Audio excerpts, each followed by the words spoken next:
What's up, guys? It's Rollo Tomasi once again, author of The Rational Male. Going to do my short form again. So today we're going to talk about alpha. And I know everybody, oh, that's so cringe. It's cringy, Rollo. Why do you say alpha? Alpha is there's no such thing as alphas. I've heard this before. I usually get different forms of hate for using the term alpha. Alpha is not some scientific designation, and I think a lot of people really lose their shit when I start talking about if I use the term alpha or I use the term beta. Now you got to remember, and I'm going to explain this to you real easy here up front. Alpha and beta and the rest of the way that I use those terms, those are abstractions. All right, they are placeholder terms. I don't even know how many times I have written essays about this. I have put it in my first book and all the way to my fifth book. So in every single book, I have to explain the terminology in the introduction, or at least in the back of the book, where I have sort of reference terms. And the one that's the most difficult for sort of newbies or haters of the red pill to really sort of wrap their heads around is alpha, and the difference between alphas and betas. And I'm going to get into that a little bit here today, because I have to, again, I have to stress that these are abstract terms. I am not suggesting that human beings are alpha silverback gorillas. Okay. I am not suggesting that we're just like, wolves on the Arctic tundra, and there's an alpha wolf and there's this wolf, or lions or whatever else. Are there alpha male pack leaders in certain mammals, in certain in the wild, so to speak, in wildlife? Sure, of course there is. And why do they use those terms? Primarily because they need abstract terms to reference what that animal is about and what that particular male, almost uniquely male of the species, is what the characteristics that describe that, so they can use that term to move on to something else. And I'm very, very proud of my boy, Justin Waller, because he recently came up with this video right here, and he gets it right. Thank you for getting it right. You got to catch people doing things right as well as doing things wrong. But he gets it right here. So let's have a look. Stand alpha male. If I ever say I'm an alpha male, please kick me in the nuts immediately. It won't be hard. My jeans are tight. You'll see where they are.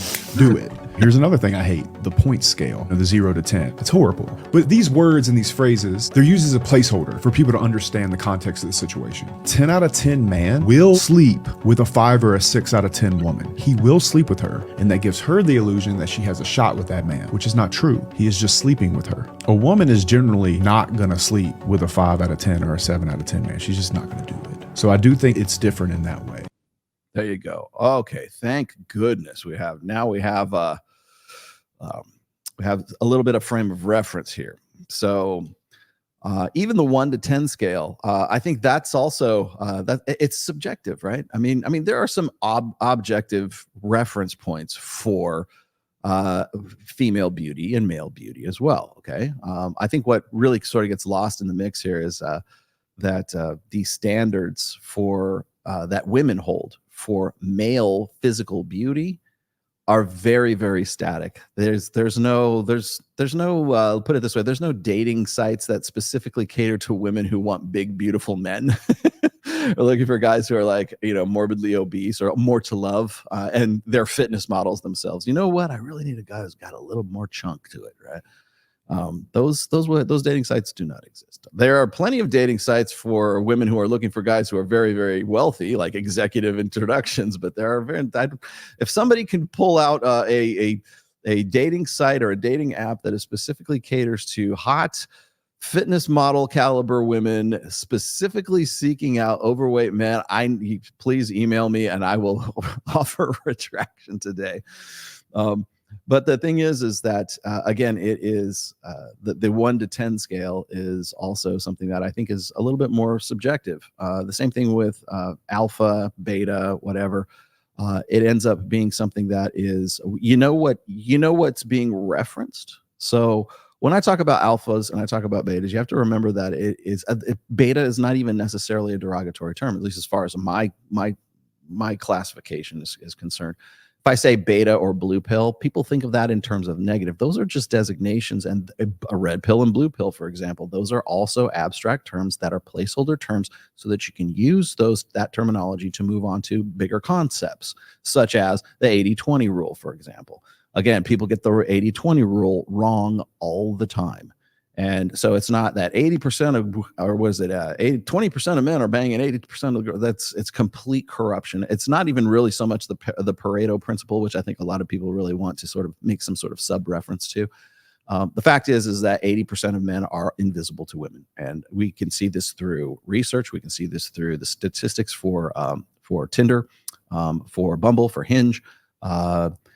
Hell, even Dr. David Buss references this in Men Behaving Badly, that 80% of men are essentially invisible to women. Then there's the 20% of men that are not necessarily attractive, but they're not unattractive. 80% of men are deemed unattractive or classified as unattractive to women, according to, I want to say research from 2018 through 2020, I believe. So those are the 80%ers. Those are the beta males. Those are the 80% of guys who are invisible, who have to do something to get out of that particular demographic. Then there's the 20%ers. That doesn't mean that women find 20% of men attractive. It means that they're not unattractive. So you've got 20% of men who aren't unattractive. And usually these are the guys who have to have some sort of value added attributes or qualities to themselves to offset the fact that they're not in what we know as the 4.5%, which, again, coming from the same statistics, 4.5% of men, according to David Buss, according to, and by the way, not just David Buss, multiple statistics here, multiple, and not just research, but also like hard stats from these dating sites. 4.5% of men are attractive enough for women to want to actually initiate some sort of contact with that man. So you've got the 4.5%ers, and I would humbly argue that probably Justin Waller fits into that 4.5%. Then you've got the 20%ers who aren't necessarily unattractive, but doesn't make them attractive. So they've got to have some sort of value added proposition to them. And then there's the 80%ers who simply don't have any hope in hell. And they're invisible, and they've got to find some way to get from the 80% into the 20%, and then maybe even possibly get into the 4.5%, depending on what their level of dedication is. So that's, in a nutshell, the 80-20 rule. However, when we're talking about alphas and betas and everything else, when I talk about betas, I would definitely make a reference to the 80% of men who are the invisibles. Now, this is just me being distilling everything down to maybe in some ways more binary and more reductionist than I actually need to. But the fact of the matter remains is that alpha is not what most people want to say that it is. They think that it's cringy. They think that those red pill guys are making comparisons to silverback gorillas. It's like etymology, right? It's like it's a scientific, term for animals in the wild. And that's absolutely not what we were doing as far back as, at least when I started back in 2002. So keep that in mind.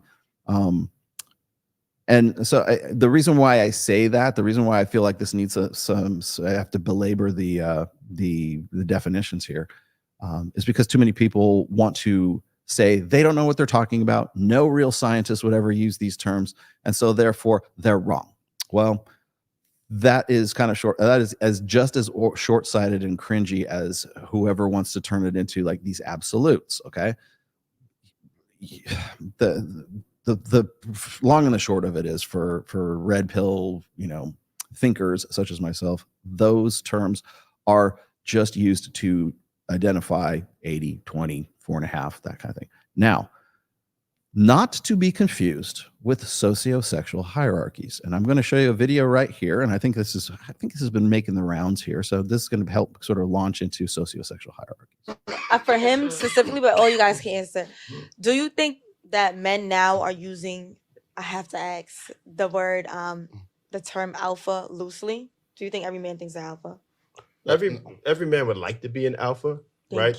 And see, here's the problem. Most people don't even understand the sociosexual hierarchy. Yeah, It starts there's with like alpha, 4 then there's beta, segments. Yeah, then there's delta, then you have gamma, then the then you have sigma sit on the omega. outside. And nobody ever wants to categorize. I never heard anybody say I'm an omega or I'm Or a I'm a gamma. de- Most yeah, of or us, I'm a most delta. of most of Everybody the goes world, jump straight HBCU. to Yeah. alpha. Yeah. They're jumping Most of the- straight to an alpha, and it's like, yeah, how? most of the world is comprised of deltas. That's the working person. Most of us aren't even alphas or betas. As much as we say, oh, this guy's a beta, he's not even a beta. He's Mhm. probably an omega that An you're omega referring that to. sits right on. Yeah, Mhm. just All right, like now, the diamond. what the hell are they talking about, right? Okay, so I don't know. I'm not familiar with that particular podcast, so pardon me if I don't credit you. However, whoever is doing the talking there is somewhat familiar with traditional sociosexual hierarchies. What are those? Alpha, beta, delta, gamma, and omega. And by the way, no sigma was ever included in the original set of alpha, beta, all that good stuff. This was derived, and by the way, I pulled this myself, and credit Vox Day for his very comprehensive videos on sort of subcategories of men.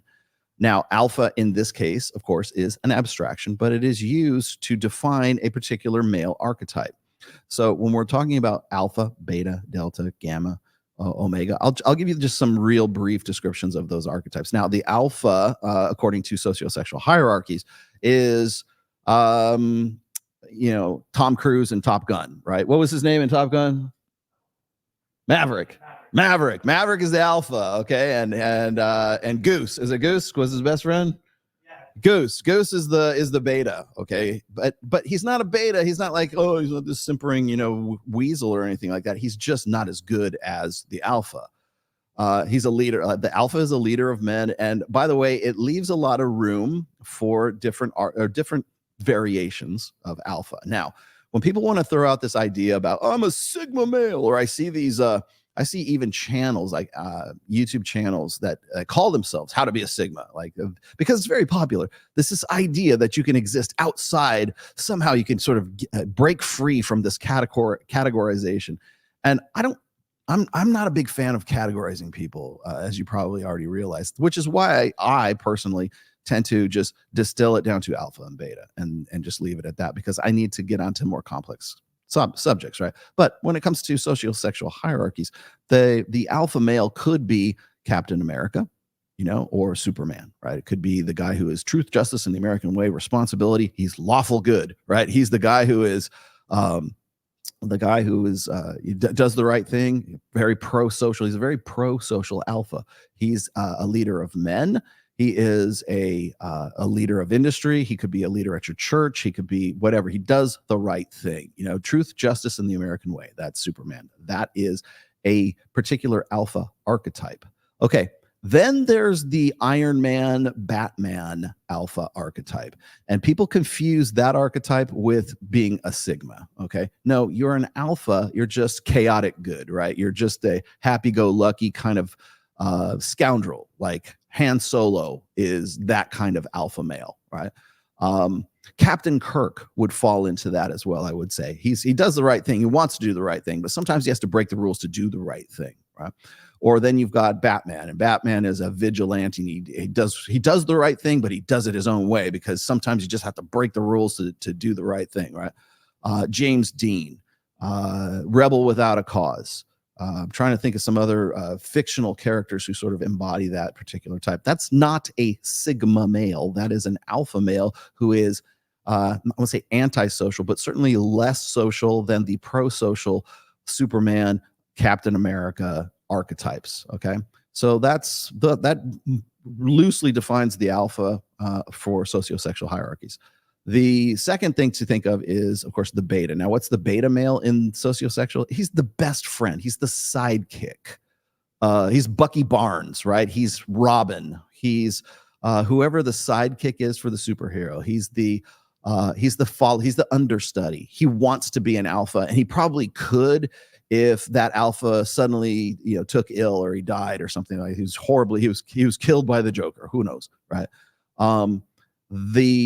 The beta male in this respect could step up and certainly is way more alpha than deltas, gammas, or omegas in relative terms. But he's sort of like the best friend. He's the guy who's he gets it, but he accepts his role as being sort of the counterpart to the alpha that is above him. That's why I said, if Tom Cruise is Maverick, then Goose is the beta male who's his best friend, who like sort of has his back and watches out for him. He still gets laid, and he's saying women still like him, but he's not as desired and as crazy desired as like say Harvey Specter in Suits. Okay, Harvey Specter in Suits is an alpha male. He would be the scoundrel archetype. If you look at Mike, I forget the guy's name, his last name in Suits, but Mike, the other character in there, he's kind of a semi-alpha, but he does the right. He becomes an alpha, but he's the do-righter, the do-right guy. And so he starts out in the series of Suits. I don't know if you watch Suits, but in the series of Suits, he starts out as sort of being the beta male, counterpart to Harvey. He's the understudy, right? He's the Padawan apprentice. Later in the series, he becomes more alpha, but it's as a result of wanting to do the right thing. Next is the delta male, and this is what the guy in the video just described here. The delta males are the guys who go to work, get things done, and that's it. So I love it when people say, well, Rolo, don't we need beta males in society to keep society running? No, we need delta males to keep society running is what we need. We need guys to empty the garbage. We need guys these are service, these are blue collar guys, right? These are who work in industry, who keep the lights on, who in some ways they might be engineers. They're happy, they're more content, let's just say, feel more contentment in a good day's work. Like you put in an honest day's work and you get an honest day's pay. I would describe my own father as being a delta male for sure. This was it's almost like an older, I think we think of delta males as an older archetype because that was really what kept society running, like in a post-war America. Going to work, working in the factory, doing whatever it is that you're doing. You come back, you come home, and you're still married, you still get laid, not as much as the beta or the alpha does, but you still have one wife, and you go to church on Sundays, and you go to mass, or you pay your taxes, and they're really kind of, I'm gonna say drones, but it's this archetype that they certainly take pride in their work. They certainly do very good work, whether it's being a plumber or a garbage man or whatever else. And there's still respect and honorability in it, but they don't have any ambitions beyond maybe owning the plumbing company, right? Or within their own career niche. Once they top out, once they plateau in that's really, and again, it's a mindset, or it's like a personality type that doesn't need really much more than what he's got. He's got kids, he's got enough money to send them to college. And as I said, it's kind of this old school archetype because it used to be more popular, right? When you drew a pension, when you went to work and you leave it to beaver, it's definitely a 50s style archetype. Not to say that it doesn't exist now, it absolutely does, but it's just in a different context. Then there's the gamma. Okay, the gamma male is the guy who he's very analytical. This is the analytical mind. This is the thinker. This is the guy who wonders why he's not getting laid and makes Excel spreadsheets to figure out why it is that he's not getting laid. This is the guy who will very analytical, very scientific method. Doesn't understand why things work the way they do. Thinks that society, he's basically given up. He's resigned to his own fate. These are the guys that now they tend to be kind of, some of them can be really negative, but some of them can sort of be like sweetly positive too. So it's almost this wonderment that comes along with it that can turn bitter. But the idea is the gamma always wants to explain things. He always wants to have some sort of analytical reason as to why things are working, or why he's the kind of guy who wants to explain the game to women rather than actually become a good player of it. So they and feel self-conscious when they know how the game is played, and then trying to put them into a position where they actually can play the game better makes them feel self-conscious. They don't feel like they're being their true selves. These are the guys who want to take down the beta, everybody leaves the deltas alone, right? But they want to take down the alpha, or they want to complain about why women are the way they are, and all they really want is the hot Chad and the foam cannon party on spring break, and the rest. But the gamma male is the guy who is sort of the ankle biter, but in an analytical sense. If you look at some of the I don't say romantic, but like the teen comedies of the mid 80s, like The Breakfast Club or Pretty in Pink, or you look at even like Weird Science and some of these other I forget the name of the director who put those out, but that's they thrive off of the misunderstanding of the humor, I should say, is in the misunderstanding of the gamma as to how the whole romantic world works. And so he tries to put it in a beaker and test it with acid, or he tries to find some way to do, studies and tries to, pare things down to something that's understandable and might even succeed at it, but then can't really turn himself into what he needs to be successful in the environment that he's now analyzed. So there's that. Now there's the more negative side of it where you get like these guys who have been dubbed secret kings. That's sort of a subset of the gamma personality set. And these are the guys who have, I would say, bigger egos. They're still gammas. They're gammas with bigger egos. They're gammas who think that, well, if it were a fair world, and if women actually thought logically, then I would be their best pick because I'm intelligent, I'm good looking, I make a good ton of money, I have a degree, I do all these things that women say they want, but they don't want to get with me, and I need to find out why. And during Vox Day's video series on all of this, one of the things he says is that when women encounter a gamma male, they feel this uncontrollable urge to want to punch him in the face, and we'll describe it as such. And they don't know why they want to punch the kid in the face, but they do. And I when I saw that, I go, well, I know exactly why they do that, and it's simply because those guys want to break character. They want to talk about the game rather than play the game. And women would rather play the game than to be told that they are actually playing a game. It's called the observer effect. Observing a process changes the process. And that's pretty much what the gamma personality revolves around, is calling attention to how the game is played. And if we all would just like open our eyes and like destroy the magic of romance and destroy the whole mating game, that we would all be better off, because he would be the one who would be in charge of everything, because clearly he's the best choice and not Chad Thundercock or Maverick, right? Not the alpha male that all the women swoon for. So in that particular world, now I think that the gamma archetype has sort of evolved over the course of really the last, say, maybe 20 years. Whereas, like, if you're looking at like the gamma male characters in these movies from the mid 80s, right? And then you look at gamma males today, they've become much nastier. Gamma males tend to gravitate towards inceldom. They tend to, and simply because they start out analytical and then they get despondent and nihilistic, and because they can't figure out like why it is that the world won't change for them, because in a just and fair and logical, rational, reasoned world, they would be on top of the game.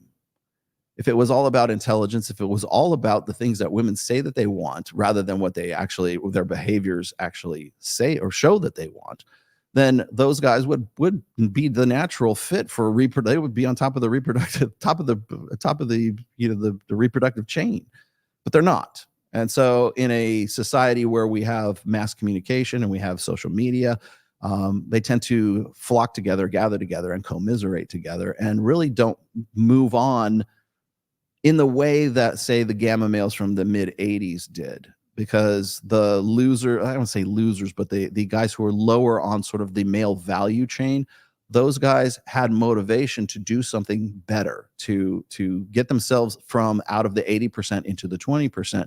They became computer coders, or they started Amazon, right? Or they would find some way to go from being ordinary to becoming extraordinary in some sense. Maybe they said, you know what, I'm going to be the best bodybuilder in the world. I'm this weedy little kid, and now I'm going to be something else. And we can even find a superhero archetype for this, which is Spider-Man. Spider-Man is in my book, would be beta male, but you could make a case that he's gamma male. In a sweet sense, in a positive sense, and as a good guy, analytical, doesn't understand why girls don't like him, gets bit by a radioactive spider, and now you have a guy who is an ordinary kid, teenager at high school, who's thrust into extraordinary circumstances, because now he has superpowers, right? And so with great power comes great responsibility, right? So that line is drawn directly from this male fantasy that Spider-Man, Peter Parker becomes Spider-Man, and now he still has that gamma male mentality, but he has this power that sort of thrusts him into the role of being an alpha male and doing the right thing. And so you want to know, if you want to know why most superhero movies suck right now, it's because they don't follow that same path. They don't, that hero's journey that involves a gamma male, and in this case maybe a nice, a positive, sweet guy, right? But now it's become much nastier. Like the gamma male is now the Joker, and now it's a revenge fantasy, as opposed to with great power comes great responsibility. Now it's you get what you deserve. And that's primarily the gamma male archetype. And then the last archetype is very easy to understand. This is the Omega. This is the guy who is in the pit of misery. Have you ever seen, Kyle, have you ever seen the movie Office Space? Who is the guy that's in the basement? Is it Carl, or I can't remember the name of the guy that's in the basement? Because whenever I try to, Kyle will look it up. But the guy that's in the basement in Office Space is exactly the archetype of the Omega male. Doesn't get it, will never get it, and so essentially gives up on everything, and then pretty much immerses himself in whatever his escapisms are. Sometimes that might be negative, sometimes it might be World of Warcraft, sometimes it might be hobbies, sometimes it might be anime or whatever the hell. Just simply absolute abdication to one's status in life and not wanting to get to move on, and then really having it's almost an autistic archetype, in that the social skills, even if they had them or the potential to learn them, they just simply weren't there. These are guys who just simply have abdicated everything and sort of given up. So I want to say it's Carl. I want to say the guy. Somebody in the comments is now going to tell us exactly what it is. But I'm fairly certain it's that's the Omega is the guy who's never going to come back from it. He's pretty much going to live the rest of his life these are like, if there's when we're talking about the 80%ers, the 80%ers really consist of primarily certainly some deltas, gammas for sure, and omegas are probably at the very bottom of the 80th percentile. Milton. Why did I think Carl? Milton. Think of Milton in the basement, and like he's been fired. He's not even drawing a paycheck, but he still goes to work every day because he's just so like unaware of what's going on, right? So if you can think of sort of the Milton archetype, that's the Omega right there. Now, in no place is there a Sigma, and I'm going to just end on this is, and I hate to disappoint people. Okay, the Sigma is really just the archetype of Tony Stark, Batman, Han Solo, the scoundrel, the guy who's like does things his own way. And I can't even say it's like Christian Grey. I mean, it might be definitely a dark triad personality type, but that in no way is a net positive. Okay. So you got to remember that amongst all of those sociosexual hierarchies, you can have deltas that have dark triad personality types. So it's not necessarily specific to one particular category of male. Now, again, just full disclosure here, I have done so many videos on sociosexual hierarchies that I'm kind of loath to even repeat myself one more time. But the fact is that there's never any Sigma to begin with. And then when people started talking about Sigmas, it was in this effort to sort of be cut free from the entire like framework of sociosexual hierarchies. And it's very seductive. Like guys love that. I'm special, and my speciality is that I am a Sigma, and I'm cut away from all of this nonsense and the maddening crowd and all these other typical men, and I'm very, very special because people want to feel special. And I'm probably going to talk about that in the next video. So there you go. Alpha, beta, are abstractions. Please do not think of them as being sort of like specific scientific terms. They never were, they never will be, at least that's so far as I'm defining them. And then when it comes to specifics, if I'm going to get more specific about categories of men, I would go with the sociosexual hierarchies. And even then, caveat, I will put an asterisk by this, that there are still certain variations that may or may not fit particular individuals. And that's the other thing I wanted to say is when people want to put you into categories, it's usually to keep you predictable. That's why things like astrology are a thing. That's why MBTI, Myers-Briggs personality tests, that's why those things are popular. Even like generationalism. I'm a Gen Xer, I'm a boomer, I'm a millennial, I'm a Z, right? Even those fit you into a particular category and really don't take into account the nuances of individuality and personality. So keep that in mind when you're thinking about these things. And I will see you guys on the next show. Thanks.